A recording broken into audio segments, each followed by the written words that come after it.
Spooky story time. Some years ago, I worked as a missionary for the Mormon Church. I spent 2 years teaching English and preaching my religion in Thailand. This is just the backstory of why I was chilling in a developing nation for so long. Don't get hung up on the religion details. I encountered a few exceedingly odd things myself during that time, and also heard a few stories from other missionaries that might interest you all. Be in Ayutthaya town, about 2 hours outside the main city, Bangkok, former capital of Thailand, since fallen to ruins. They have these tiny houses on pedestals everywhere that work as shrines. People's ancestors live in them as well as other spirits, while they wait to get a new body, or something to that effect. It's common to leave gifts of flowers or drinks to them. Also generally considered the spirits in them will starve if not given food or drink, and will leave to haunt you and suck your life force. It's an ubiquitous rule that we as missionaries don't mess with or touch those shrines. Not for spooky reasons, it's just disrespectful to do so. One of my partners, we call our partners companions, took a photo of one once and got a dirty look from a nearby vendor. I had other reasons for not wanting him to take that photo. 8 months into service, visiting a convert that lives in a wooden apartment complex in the jungle. One of the shrines is near the front gate. It's small, but really pretty, with high-quality ceramic figurines kneeling and praying as a group inside. I'm focused on one figurine of a woman in a traditional dress. The figure's ceramic head suddenly looks to its left, directly meeting my gaze. Tiny pop as the neck somehow moves as naturally as a human head. Sounded like someone took a small breath in. Jump back. Figurine stays in the exact same position, like it had always been that way. Current companion is a prick, don't inform him. Never peek into or get close to those damn houses ever again. Nothing else spooky happened to me in that city. Eventually I got moved into a district in Bangkok. Legit 50 million people in this city. Smells like sewage and CO2 emissions 24/7. The people are really nice though, so that's a plus. Occasionally take sweet pleasure in thinking the missionaries in America get screamed at on the daily. Learned the apartment the we elders, male missionaries, currently live in is a newer rental. Roughly 8 months ago, before I first got to Thailand, the sisters, or female missionaries, had a poltergeist situation at their apartment. Small, older building of 4 floors. The sisters lived on the 2nd floor. Kept finding small objects moved around while they were gone. Native Thai sister is adamant the place is haunted. Sister from America doesn't buy it at first. Things change when they walk in only to have their microwave get thrown at her coming home one night. They buy a new microwave and ask the elders to come bless the house. Doesn't work. Bunk bed gets shaken. While they sleep, objects still getting thrown at them or go missing, come back to every and faucet on. It all comes to a head when the American sister is staring out the window, down at the parking lot. A body goes flying past the window ragdoll style. Dude on the 4th floor directly above them decided to suicide by jumping out his window. The sister just happened to be brushing her teeth at the exact moment he passed by before splattering on the parking lot below. She goes hysterical, even more so when she finds out the poor guy was real. They get permission to move apartments. They trade apartments with the elders until they find the apartment I currently live in. Both sisters were almost finished with their mission service anyways, so the elders take it so the sisters don't need to pack their bags again in 2 weeks. Only one elder ever heard weird things while staying there, no happenings. MFW, the ghost is a thought-patrolling defender of the patriarchy. Next story. Keep hearing noises in the walls at the local church building. Some animal, probably a medium-sized lizard, got in through the drainage. There's a closet door we open every time we come in that just opens directly into the crawl space of the building and the plumbing pipes. Noises come from above us inside that crawl space. One day, open the door up. Massive 25 ft long snakes draped across the pipe valves. Glad we didn't come while it was shedding. Members later discovered digested skeleton of a cat in the roof on another floor. No ghosts, but still spooky. Other stories from my companions let me know a minority of other areas have it much worse than all the ones I was in. area in the far east of the country, well over 12 hours away by car. 2 elders, 2 sisters, and 2 native members all hear a piano playing on the 3rd floor, on the side of the building they're in. The way the building is set up is there's a small outdoor courtyard in the center, surrounded by windows and walls on all sides. There are 2 balconies that face opposite each other, with big white curtains concealing the windows and doors from inside. The group goes to the 3rd floor, certain they were the first ones there that day with keys. Sinking feeling in my companion's heart as he goes into the room with the balcony. Piano keys are moving on their own, balcony door wide open. Everyone sees this. Piano stops when they move closer. Lookout window, straight across to other open balcony door. Someone else standing on the other balcony. He jumps over the railing. Doesn't hit the ground normally. Flattens out like a pancake. They run downstairs. Body gone. They tell the mission president and the local church leaders. This had happened twice in the past before. Usually the church builds new buildings on empty plots when they want a chapel. This one was bought. They sell the building and build a chapel away from there. One area over from the place in the last post, about 1.5 years ago. 4 elders all in the same house. One morning they find a cheap Ouija board in the back of the closet under junk left behind by previous missionaries. What dumbass thought, oh, I'ma be a missionary, lemme bring my Ouija board to Lyle. Anyways, elder that found it starts playing with it. Later the same day one of the pairs finds a guy. Says his dad is possessed and wants a Christian blessing. This isn't too uncommon the farther you go from Bangkok. They bless the old skinny Thai guy. He stops convulsing. The elders suggest he rest in bed and see a doctor, if they have the money. He says he probably picked it up at an equinox festival, where they dance with spirits, in the mountains at night. He talks like he's referring to a cold, or the flu. Don't go to the next festival then, they tell him. He asks if it's safe to go to the next one. They tell him no, and he says okay. There's some sort of different train of thought that Thai people have that keeps us from communicating 100% effectively. Generally the missionaries who like people the most will pick up on whatever it is. Later that night, ecstatic they got to meet and share the gospel with that family. Lights out, everyone goes to bed. Each elder has their bed in one corner of a room on the 2nd floor. They all hear their front door open and loudly slam shut. Think they're getting robbed. Hear giant footsteps coming up the stairs rapidly. Bam.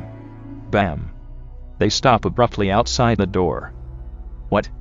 Silence. Door swings open, figure enters and stands in the center of the room. With the little moonlight all they can tell is that it's nearly vantablack, a tall oval shape, and hovering off the floor. You're going to regret coming into my house, it booms.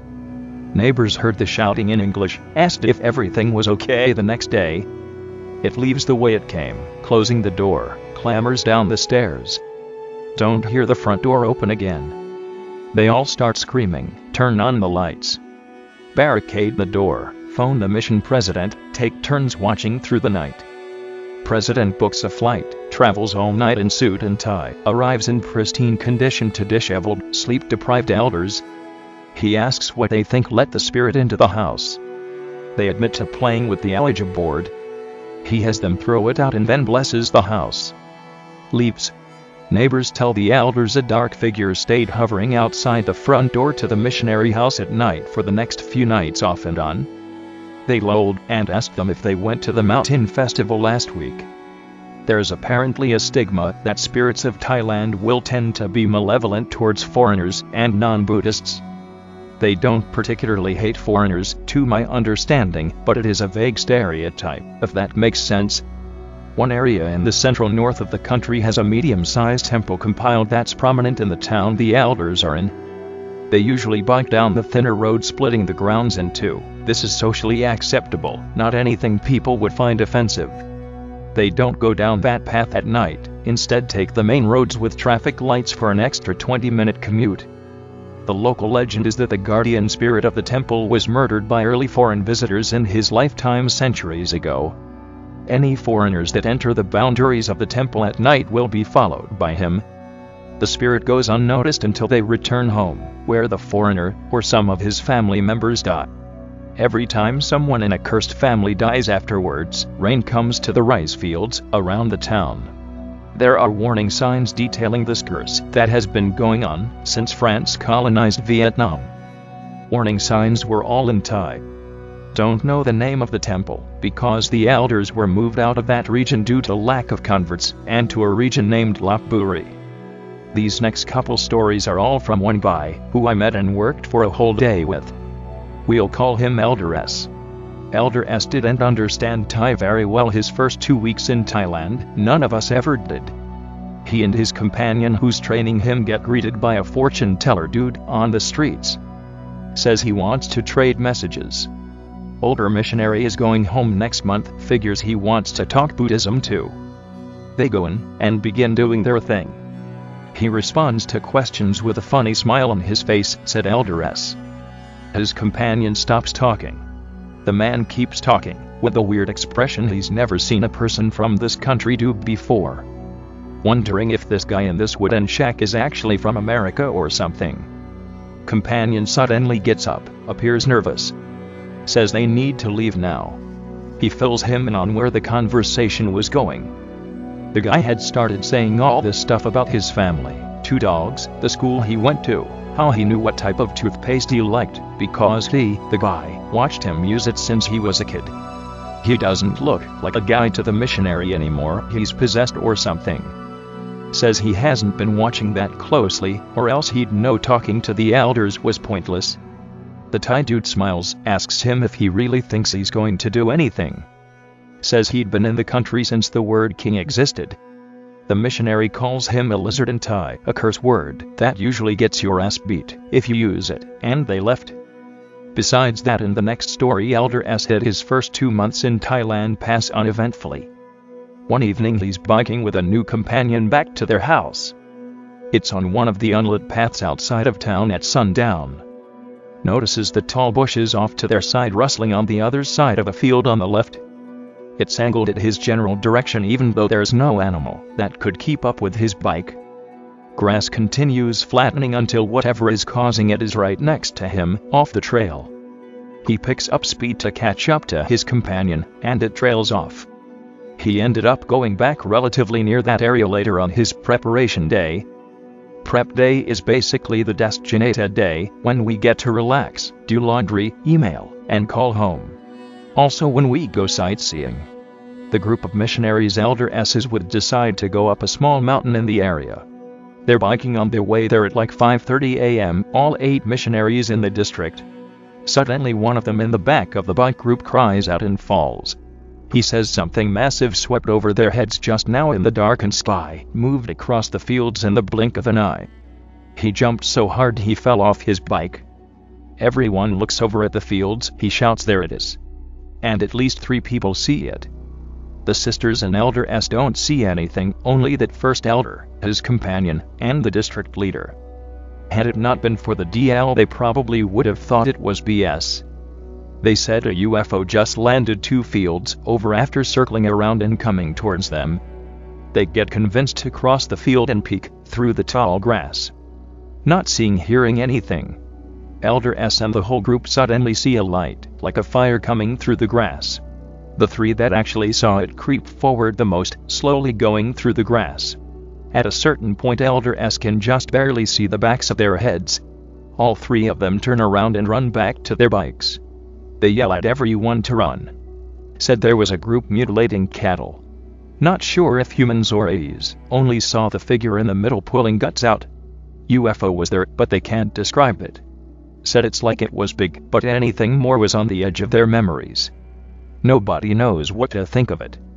They finish their mountain trip but make sure to tell missionaries new to the area not to go there, possibly dangerous. A lot of missionaries in the stories I'm recounting were from America and were skeptics before coming to Thailand. Be American sister, been over a year in country. Spooky ghost shit going down in their small apartment in South Bangkok. They really like turning all the lights on while they sleep. One night she wakes up to her Thai partner shouting at a spirit to leave. says she woke up to see her, the American sister, standing between the front door and the bathroom door, fully dressed instead of PJs. She asks what she's doing, and the sister gives her a wide grin and disappears when it gets shouted at. Thai sister is in bathroom one day, American sis chilling in spot where doppelganger ghost was. Loose floorboard PNG, she opens it. Small dusty Buddha statue covered in dead flower bracelet, a good luck charm in Thailand. Small idol figurines, cup of dried liquid, and burned incense like a handheld shrine that got placed into the floorboards. They place it in a bag and toss it in the dumpster outside. Couldn't be that easy, they think. Spooky lights and noises from that day on. The pecking order our missionaries organize is as follows. Mission president, usually an older man, former bishop, etc. Assistants to the president, most competent 20 YO elders in the mission, always have the ability to remember every name in the mission, and every area they've already been in. Zone leaders, a pair of elders that are stationed in one of about 7 zones in Thailand. District leader, 1 elder and a pair of 2. 2 years before I got to Thailand, there was an incident involving 2 zone leaders. Newly stationed in Royat, a northeast province in the Central East, about the geographic center of the Asia Peninsula. They found that nobody likes to talk about this big concrete structure in the open jungle next to their house. Taxi drivers and vendors clam up and change the subject immediately when asked. The few people who do tell them say it was going to be a massive hotel before the economy bubble burst in like the 80s and 90s. They only finished the first floor and 3 levels of parking below ground. The local bishop in the church finally tells them a cult of Los immigrants did animal sacrifices in there to a spirit. Zone leaders just have to get in there and check it out now. They rent out BB guns, no Second Amendment in Thailand, and go on their prep day.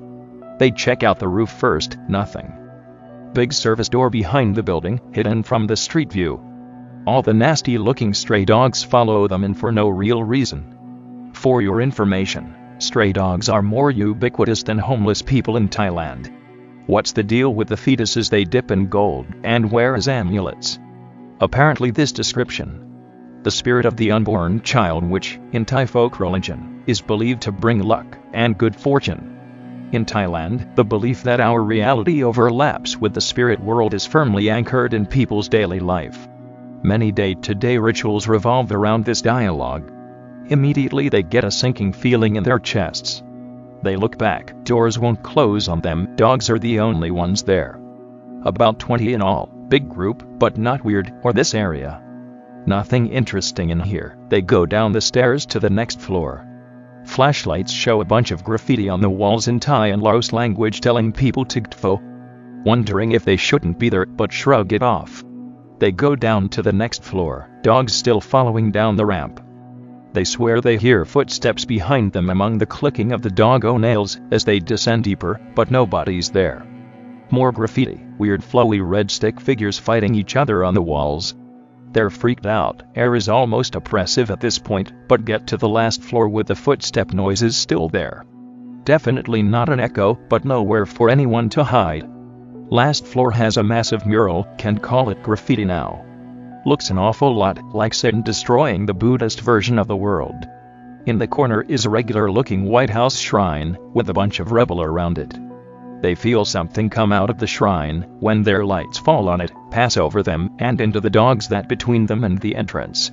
All the dogs go rigid and immediately begin snarling and drooling at the missionaries. Oh shit. I didn't format that last one very well. The first 3 Greentexts are answering Anon's question about the gold fetus jewelry.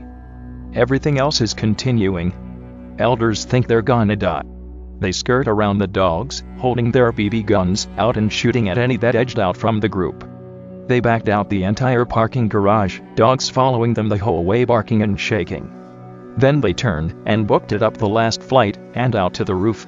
Dogs stayed inside the first floor for quite a while before coming out, acting wary of the elders, but not like they wanted to kill them. They go back home, take their shoes off on the porch, open the door, get on the floor.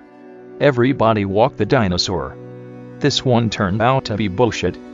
One of my good friends in the mission got sent to that same area years later, at the same house, no notable parking garage in sight. Any locals he asked, and he asked a lot, had no clue what he was talking about. It's possible that it happened such a long time ago that people eventually got the area wrong, but I heard the story 3 different times, and each missionary embellished different parts of it. Nobody could ever give me names, only the person they heard it from. For that reason I remained very skeptical of most of what I heard. A lot of things I'm not even posting, because they were obviously untrue, lacking names and places, and people were too dumb to question it. I could actually track down a couple people and ask them about their stories if I find them on Facebook. Next story. Don't worry, that last story was our first and last dinosaur. Me, 16 months in. Our district leader's companion with 5 months under his belt isn't doing so well. Says he keeps having dreams of really tall monsters that look like bamboo coming out of the trees and taking people. Becomes visibly ill whenever they pass a thicket of trees, which are found in all sorts of empty plots in the city and suburbs. Pick related, this is what I mean when I say there's jungle right next to regular buildings. Losing sleep over tall people. Eventually goes back to America for stress-related issues. Probably wasn't anything spooky, but poor guy wasn't handling life very well. Godspeed to that guy. Shortly after the episode with the guy having nightmares, I got assigned to the same area with my friend, who was in Roynet. One night we get around to ghost stories. His family has some experiences with skinwalkers. His grandpa was a U.S. government worker. His job was to visit Native American reserves and document all the rituals and community dances they did. Tax dollars at work. Most tribes are actually happy to see their culture documented under official purposes. Pretty cool job. This Navajo tribe in North Nevada finishes their last dance as it's getting dark. Other guy says something to the guy in charge and laughs. He shrugs and says in English, "To my friend's grandpa, we usually don't do this one in front of outsiders, but just this once since it's dark." Spirit calling dance. No details given on what it entails, but nothing too weird apparently. Put a tuft of animal fur in a sack at the end and put it on a pole nearby to finish. Navajo leader explains any spirit that comes would likely be unfriendly since they have no real reason to call on it, and the fur is a token of respect. Everyone goes to sleep. Grandpa and translators are asleep in RVs away from main camp. Woken up by shouting an hour later. Friend's grandpa poke his head out the door. Navajo guy jogs up and says to stay in his RV. "You don't need to worry about this, trust me," he says. Grandpa looks over. Extremely tall figure shadowed by fire, tribe is gathered around it and looking up at it. At least 2 meters. Grandpa calmly locks the door and goes back to sleep. Nothing else happens in the morning. I got 2 more skinwalker stories heard on my mission. Should I post them or just go back to stuff in Thailand? While they're technically original and come from non-4chan browsers, it's nothing you haven't before. Still good. IMO second skinwalker story came from another missionary with us that night, who had a friend preaching in Utah. Why do they need Mormon missionaries in the state that's 70% Mormon? No clue. Missionary is assistant to the president. Southwest Utah, Navajo-speaking mission. His companion, the mission president, are all in a car at 9 p.m. being driven by someone of local church leadership, basically an administrator in charge of several congregations. Important part is the admin was Navajo. The guy says something very quietly to the MP in the front seat, and their mission president tells them to put their heads down. They do so while the car is silent. Guy telling the story notices his companion slowly trying to peek his head up. MP tells him to put his head back down without looking, so the companion said. They get told a minute later they can put their heads back up. Both older guys are in the front, like nothing happened. Companion said he saw what looked like a floating orb on the side of the car, nothing else comes of it. Best for last. Back to my friend's family. Be friend's uncle, truck driver in the 90s. Going through Arizona highway at 1 a.m., falling asleep. Premonition from the Holy Spirit to watch the road. As he complies, he sees of the lights of a truck coming up in his rear view. THATSNOTRUCKMP4 way too low, looks like a horse. Going 55 mph. With skylights mounted on it. Premonition from the Holy Spirit, to look at the fucking road, and don't look at anything else. Shiver goes down his spine, gets jolted awake. Speeds up to 70, horse is gaining. Horse stands up in his peripheral before going into his blind spot. Look at the road, look at the road. Light from the eyes is keeping pace right at his window. As he drives, he can see the eyes turn from looking straight to face directly towards him in the corner of his vision. He said it felt like hours but was less than a minute. Look at the road. Look at the road. Eyes turn away from him, seem to vanish into smoke as he moves forwards. Feeling to stay staring at the road leaves him. Drives until morning.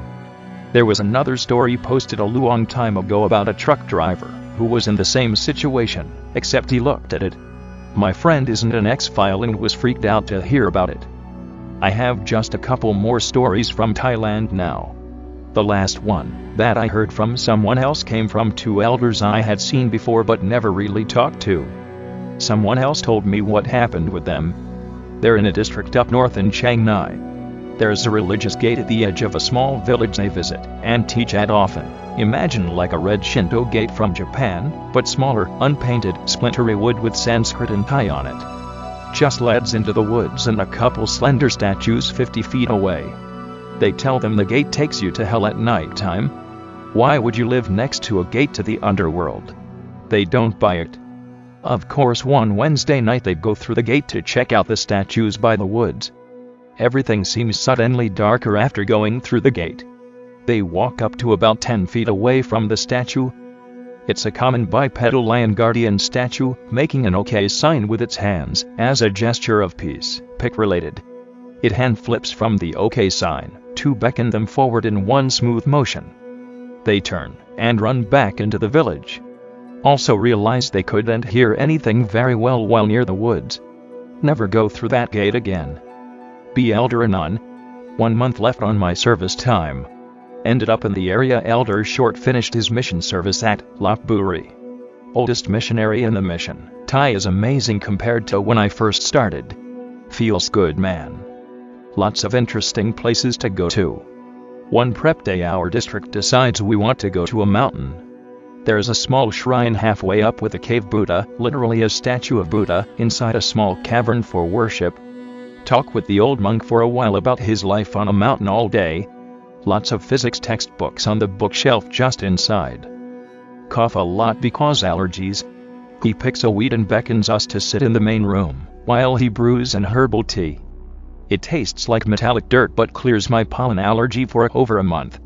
U.S. Customs took my plant samples out of my luggage on the way back, but not my machete, in a random search. Monk guy then gets his drawing notebook, and starts using a lot of words we don't know. Thai isn't so good now, Elder Anon.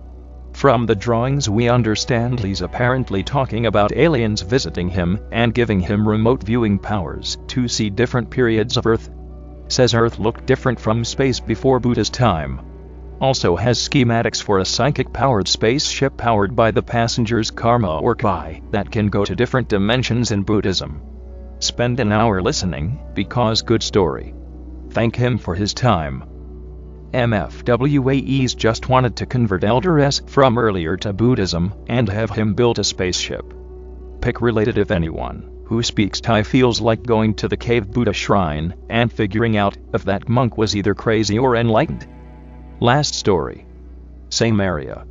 We have a 2-story house instead of an apartment. Small yard, low concrete wall on all 4 sides, with a big gate in front. Pic related. No glass shards because owned by Christians. Pretty sure missionaries scraped off cemented glass at one point. Me and an elder from the other pair of missionaries are woken up by howling.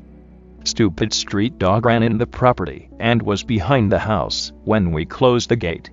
Now howling to get out. I throw on some clothes and open the gate. Dog runs away to the backyard. We wait on the porch for the dog. Elder with me starts whistling for the dog. You can't whistle at night. I start to shush him, but he whistles a couple more times.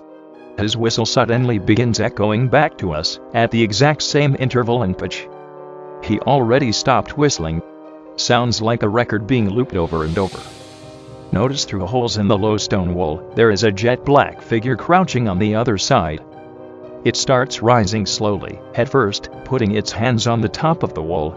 Realize there's no glass shards on our wall. We scream and run back into the house. I may be a God-fearing man, but I know when to run from evil. We lock the door, put the couch in front of it and shut the windows.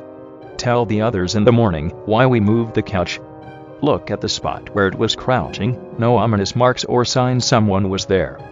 Nothing else happens except 3 dogs to kick out BC. We left the gate open. Anticlimactic ending is best ending, scariest night of my life. I can't wait to go back to Thailand, the food was so good. Oh neat, I thought I was the only one here. North of Mexico. Had a companion whose friend was there 2 years ago. First week in Mexico. Get out of taxi in front of church. Drunken man with hand in his pants staggering around in front of a bunch of churchgoers, shouting something in Espanol. The new missionary speaks almost no practical Spanish, thinks to himself, well, he's drunk, and drunk people just need a hug. Hugs this random stranger in Mexico. Drunk man gets scared, jumps into a car, and leaps. Entire group of locals and his companion are staring at him in horror. He just said to those people, I have a gun, and I'm going to kill you all unless you give me all your money. TFW, if anybody's wondering why I vaguely dislike missionaries now, this is why.